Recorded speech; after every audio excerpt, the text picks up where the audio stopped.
flowcharts to solve the word problems in quadratic equation.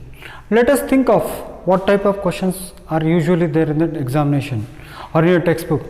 See, the first type of problems that are appearing in the exam textbook is regarding consecutive number. Usually they say product of two consecutive number is this much, so find the first number and second number.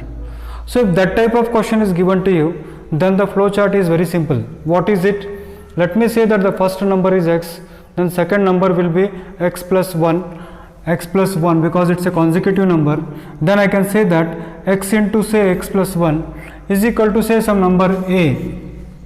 Now if I solve this x into x plus 1, I will be getting a quadratic equation which on solution will give me two values.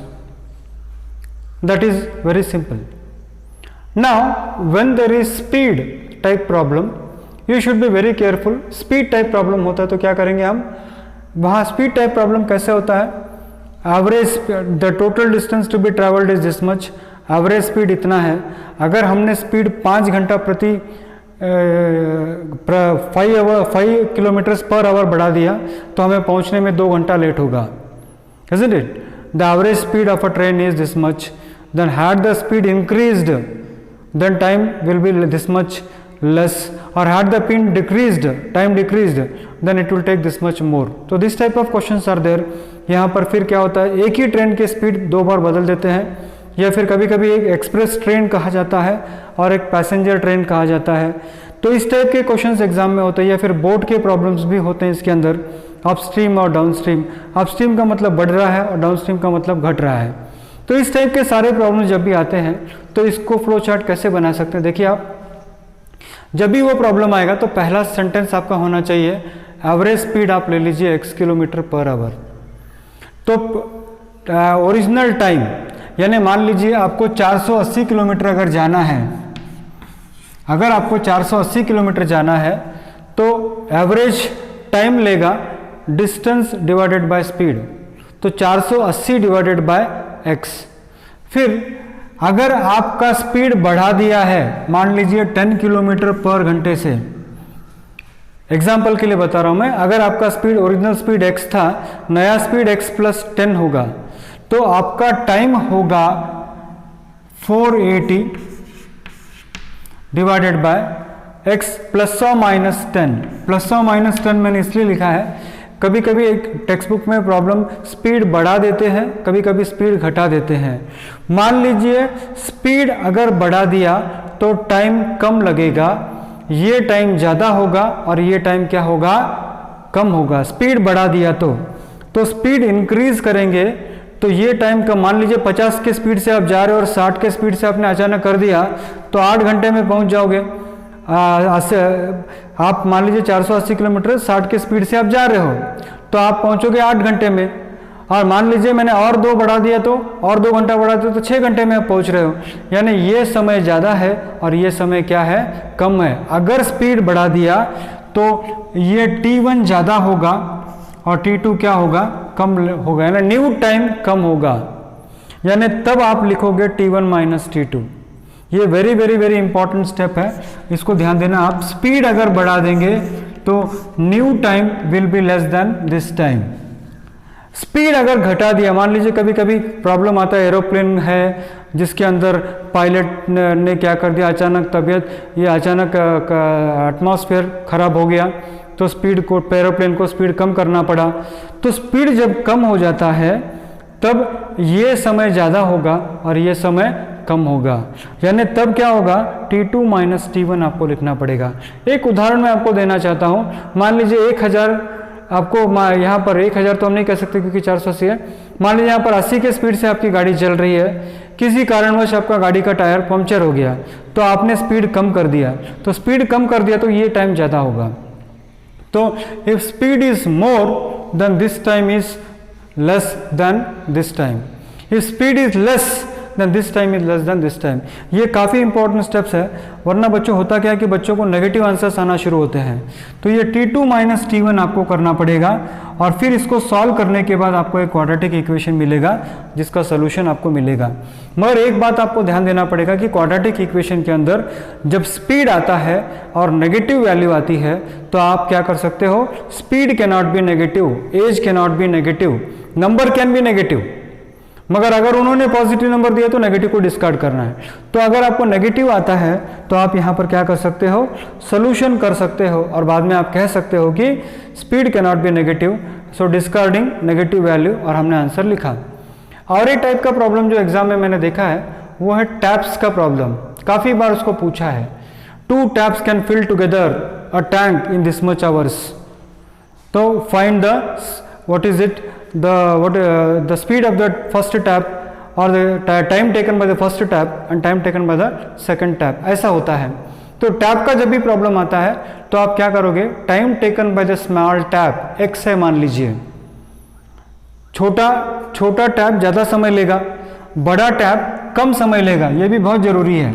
अगर आपने छोटा tap को बड़ा tap को x लिया तो अगर आपने छोटा टैप को x लिया तो बड़ा टैप x माइनस 10 होगा, और उल्टा लिया तो यहाँ x प्लस 10 होगा। यानी if you take that small tap is what is it x लिया तो दिस इज x माइनस 10, और यहाँ x लोगे तो ये x प्लस 10 हो जाएगा।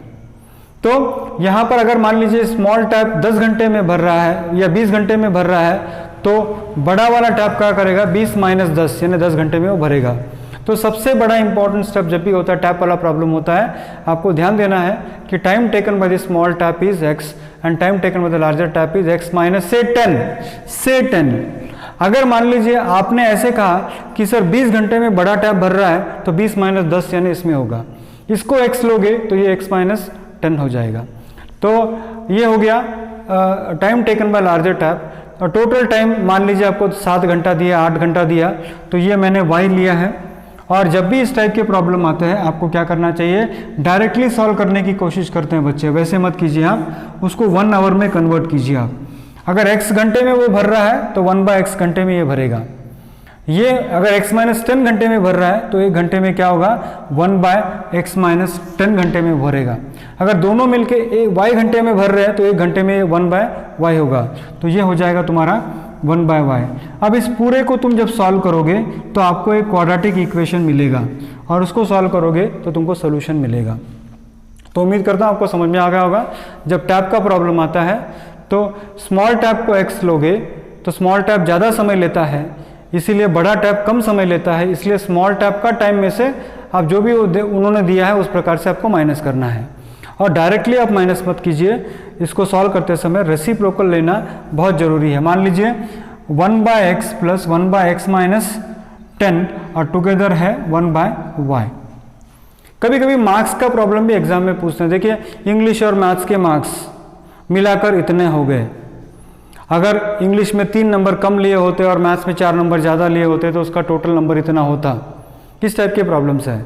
या फिर कभी कभी क्विज़ होता है, गर्ल्स इतने हैं बॉयज़ इतने, तो इस टाइप के कुछ प्रॉब्लम्स आते हैं। या फिर कुछ क्विज़ कंपटीशन वगैरह के भी आप ले सकते हो इसके अंदर। तो जब एक आपकी किताब में क्वेश्चन है इंग्लिश और मैथ्स का, तो उस टाइप का जब प्रॉब्लम आता है, मान लीजिए हमने इंग्लिश लिया, मार्क्स इन इंग्लिश अगर x है और मार्क्स इन मैथ्स में ले लूँगा y, तो अगर टोटल मार्क्स मान लीजिए अगर z है, टोटल मार्क्स कितने हैं, इंग्लिश में x मार्क्स है, मैथ्स में y मार्क्स है, टोटल मार्क्स है z। तो न्यू कंडीशन में कभी कभी कहते हैं, क्या कहते हैं, मान लीजिए इंग्लिश के अंदर उसने 5 नंबर ज़्यादा ले लिए, मैथ्स के अंदर 5 नंबर कम ले लिए, 5 नंबर कम ले लिए, तो उसका टोटल मार्क्स जो होगा वो मान लीजिए 25 से बढ़ेगा, ऐसे कुछ उन्होंने दे दिया है। तो ऐसे जब प्रॉब्लम आता है तो नया कंडीशन क्या होगा, अकॉर्डिंग टू न्यू कंडीशन, ये जो न्यू कंडीशन है, अकॉर्डिंग टू न्यू कंडीशन आपका इंग्लिश का मार्क्स इनटू मैथ्स का मार्क्स इज इक्वल टू जो तुम्हारा टोटल मार्क्स हो रहा है z प्लस 25 या ओनली 25 जो भी हो, तो इसको जब तुम सॉल्व करोगे तो तुमको एक क्वाड्रेटिक इक्वेशन मिलेगा। तो बच्चों फिर से मैं आपको वही बताना चाहता हूँ कि ये फ्लो चार्ट का मामला क्या है। मैंने ये फ्लो चार्ट अपने दिमाग से उसको उपज, मेरी दिमाग खुद की मतलब उपज है ये। व्हाट आई फील इज, आप इस तरह से किसी भी वर्ड प्रॉब्लम्स को अगर आप एक ढांचा बना के रख देते हो तो इस ढांचे में आप उसकी वैल्यू डालते चले जाओ, आपको फिनिश प्रोडक्ट्स मिलता चला जाएगा। चाहे तो आप इसको एज का प्रॉब्लम भी आप इसमें कन्वर्ट कर सकते हो। नाउ जस्ट थिंक ऑफ, मैंने आपको क्या किया है, एक डाइवर्जेंट थिंकिंग के लिए मैंने एक प्रोत्साहित आपको किया है कि भाई ऐसे भी हो सकता है। फ्लो चार्ट केवल कंप्यूटर्स में नहीं, फ्लो चार्ट मैथ्स में भी उपयोग कर सकते हैं। तो अब उसको कैसे बनाना है फ्लो चार्ट्स, ये आप सीखिए, और वर्ड प्रॉब्लम्स जो आपको मुश्किल लगता है वो आप आसान करने का कोशिश कीजिए। और अंत में ना what advice I you is, इसका एक स्नैपशॉट ले लीजिए या फिर इसका एक पिक्चर आप ले लीजिए और आपका जो रिवीजन नोटबुक है उस रिवीजन नोटबुक में इसको चिपकाइए या फिर स्टडी टेबल में ग्लास के नीचे इसको आप सारे जो भी कल से जो हम वीडियो आपको भेज रहे हैं, लीनियर इक्वेशन का हो या वर्ड प्रॉब्लम लीनियर इक्वेशन का हो या क्वाड्रेटिक इक्वेशन का हो, जो भी लास्ट मोमेंट रिवीजन आपको भेजा जा रहा है उसको आप पेपर शीट में लिख कर या प्रिंट आउट्स निकाल कर अपने स्टडी टेबल के ग्लास के नीचे आप इसको रख सकते हैं। So this is a last moment revision. ये एग्जामिनेशन में थोड़ा सा हल्का फुल्का जैसे आप खाते हो तो वैसे ही 4 बजे 5 बजे खाना खाने के बाद आप क्या करते हो, चाय के साथ जैसे हल्का फुल्का नाश्ता लेते हो, तो वैसे बैठे बैठे आप थोड़ा बहुत इसकी तरफ अपना गौर कर सकते हो।